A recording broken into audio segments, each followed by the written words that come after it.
What would it take for a sworn enemy to break down in tears, not from pain or defeat, but because of a plate of food? In the chaos of history's greatest war, a single act of kindness sent ripples through the hearts of those least expecting it. Today, on History of Army, we bring you one of World War Art's rawest, least known stories. A story that will shake what you believe about compassion, humanity, and the real cost of victory. Don't blink, don't scroll, and don't forget to subscribe if you believe in keeping powerful history alive. This one is going to stick with you. Death before dishonor. The Japanese Code. For years, Japanese soldiers went to war believing one sacred rule: capture is forbidden. To fall into enemy hands was a disgrace beyond death, a betrayal of family, emperor, and the nation itself. The relentless hammering of propaganda, the warrior code of Bushido, and the ever-present threat of shame wove together an honor so fragile, the only acceptable ending was a glorious death in combat. On Saipan, summer 1944, that creed met reality. After weeks of grinding resistance, guns out of ammo, stomachs empty, platoons erased in ferocious last stands, the surviving Japanese emerged from caves and bunkers, dazed with hunger and loss. They expected immediate execution. Instead, what greeted these hollow-eyed men stunned them, and would go on to change them forever: the silent surrender. When the final resistance crumbled, swarms of weary, wounded Japanese soldiers peered out at the approaching US Marines. Some were just boys. Many hobbled barefoot. The invaders, once described as monsters by Japanese radio, stood at the ready, but their faces weren't twisted in hate. Private Shigeru Nakahara, barely out of his teens, was so thin his uniform sagged loosely. When a Marine pointed to his battered rifle, Nakahara hesitated, then let it drop. That single metallic thud echoed more than surrender. It was the sound of centuries-old beliefs tumbling into dust. Instead of mockery, the Americans offered bottles of water and loaves of bread. The prisoners recoiled. It had to be a trick, didn't it? Just days ago, comrades had died rather than accept charity from the enemy. Yet desperate thirst and gnawing hunger left little room for pride. Nakahara gulped the clean water, feeling it burn all the way down. He wept, convinced for a moment that even mercy could be an attack on his dignity. The propaganda unravels. Officers and interpreters repeated it. You will not be harmed. Cooperate. The message made no sense. Weren't Americans supposed to torture and maim prisoners? Weren't they all demons in disguise? The rumors dissolved in front of them. The Americans called for medics, patched wounds, pressed food into unwilling hands. One by one, the prisoners allowed themselves to eat and drink. Lieutenant Kenji Takahashi, haunted and gaunt, tried to keep his men in line. You're being watched. Stand tall. But the only eyes upon them were curious, not vindictive. An American guard even offered Takahashi a cigarette with something so alien it felt suspicious. An honest smile. Takahashi hadn't seen a man smile in months. Some prisoners refused, still trying to die by starvation or saved grenades. Others sneaked extra sips and bites, savoring their first true food in weeks. Rumors began swirling in the makeshift camps by the beach. Rumors that felt like fever dreams. They're sending us to America. Most didn't believe it. It's a trick. We'll be shot at sea. But preparations continued. Lists were read. Ships were readied. The survivors were herded onto American troop transports bound for a future none could have imagined. The boundless sea, the enemy's ship.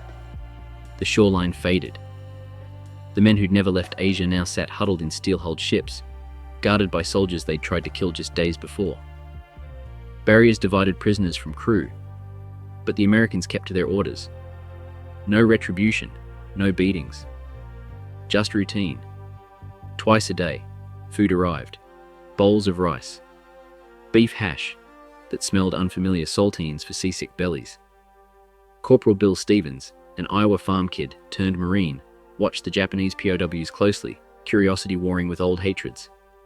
They're not evil, he admitted to his buddy. They just look broken. When storms hit and the prisoners wretched through the night, guards offered extra crackers and dry towels.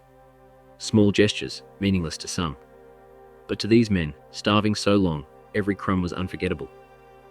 In the cramped, stinking holds, prisoners learned that enemy kindness could ache as sharply as a bullet. On deck, under open sky, Nakahara and Takahashi watched the endless Pacific and tried, without success, to picture home. For some, rage smoldered. For others, it was confusion, or even the first flicker of hope since war began. The land of the enemy. Landfall in California was almost surreal. Instead of blackened ruins, they saw green fields, neat towns, even children waving from porches as the POW trucks rolled by. The US wasn't the monster country they'd been told to fear. It was almost ordinary, almost peaceful. When they reached Camp McCoy, Wisconsin, barbed wire fences rose against a cold autumn sky. "We're prisoners now," Nakahara thought, "but we're alive." The Americans issued new uniforms, assigned numbers, checked their health. Nakahara's battered Japanese uniform, his last tie to home, was yanked away and tossed on a pile, replaced by stiff khaki and a wool blanket. That night, the men lay on bunk beds, unsure how to process a world where being a prisoner didn't mean daily violence or starvation. The meal that changed everything. When the dinner bell rang, suspicion buzzed through the barracks. Hungry but wary, the men filed into the mess hall. What they saw was bewildering. Endless rows of trays, ladles dipped into vats of thick beef stew, mountains of mashed potatoes, fresh bread, yellow butter, sweet bowls of fruit cocktail, and, most bewilderingly, steaming mugs of coffee. Not a grain of rice in sight. Nakahara's hands trembled as he held his tray. The cook, a smiling Kensan with biceps like hams, served him a heap of stew and simply said, "Eat. You need it." The first bites were tentative. Salt, fat, and richness exploded on tongues used to little more than roots. Some broke down, weeping openly. One man whispered, "They're feeding us like men." Another managed a prayer of thanks, confused and grateful. Guards watched from the walls, making sure order was kept, but never hurling insults. Lieutenant Takahashi tried to steel himself, tried to see poison in the food, but the memory of home crept in with every mouthful. "It almost tastes like my mother's cooking," he confessed to Nakahara, "but heavier. Strange, but good." The prisoners ate in silence, awe, and disbelief.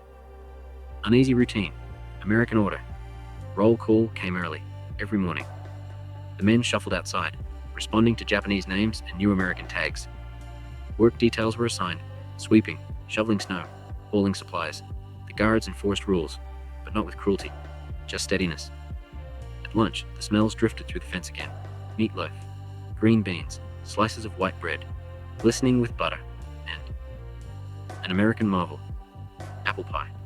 Not a soul dared speak, but the food found its way down. Nakahara even caught himself savoring it. Some men muttered, "We don't deserve this." Takahashi shook his head. They could starve us. Instead, they feed us. The contradiction haunted everyone.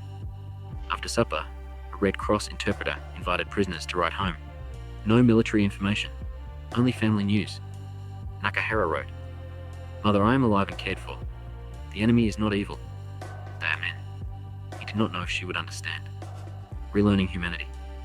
Guard towers watched the camp, but life inside slowly found a rhythm. Some prisoners secretly collected canteen cups as mementos.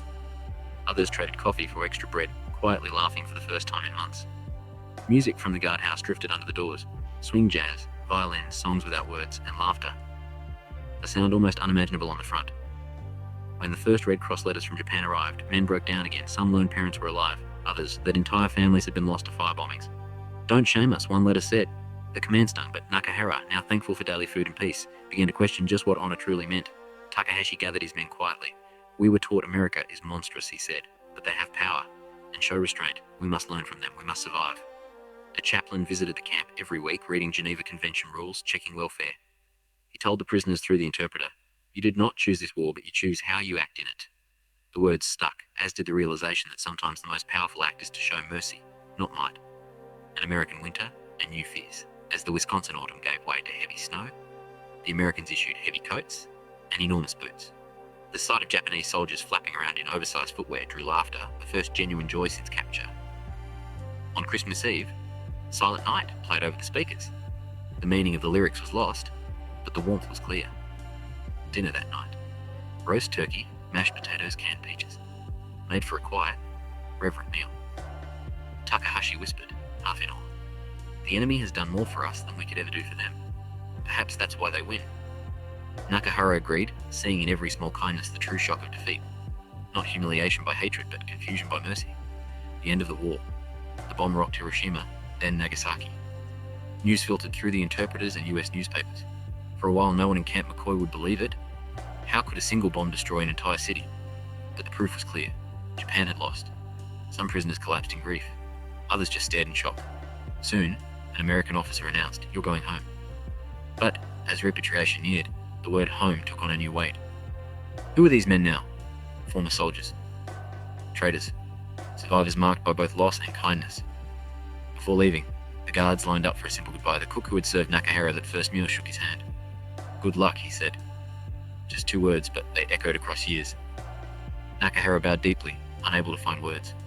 He boarded the train, turned once more to see the wire and wood camp, and, as the guards faded into the distance, realized for the first time that what had once felt like a prison now seemed almost safe. Return to ruin and lifelong lessons. The return ship sailed for a battered homeland. Cities were ash, families scattered, futures shattered. Some men hid their prisoner status, fearing disgrace. Others, like Nakahara, kept proof of their survival. A blurry camp photograph, a memory of stew, and the fierce knowledge that compassion could outlast even the fiercest hate. Years later, Takahashi, now a teacher, would be asked by curious students, what were the Americans like? He always answered, they were not all kind, but some showed me something greater than victory. They showed me the power of mercy. A reunion years later in Tokyo, with Nakahara, sealed the lesson. That meal, Nakahara said softly, changed everything. Takahashi nodded. I felt free, even behind a fence. The true power of kindness, hidden in the ruins of war, is a lesson stronger than steel. Sometimes the enemy's greatest power is not firepower or anger, but empathy in the face of suffering. That first American meal became a symbol, not just of survival, but of how even the hardest hearts can thaw in the warmth of unexpected kindness. If this story made you see history in a new light, if you want more untold truths, subscribe to History of Army and share this episode. Let's keep these vital human stories alive. Because sometimes, the greatest victories are won with open hands, not closed fists. In the end, it wasn't weapons or propaganda that broke those prisoners' spirits. It was mercy served up on a plate under the eyes of the world. Never forget, compassion can outlast any war.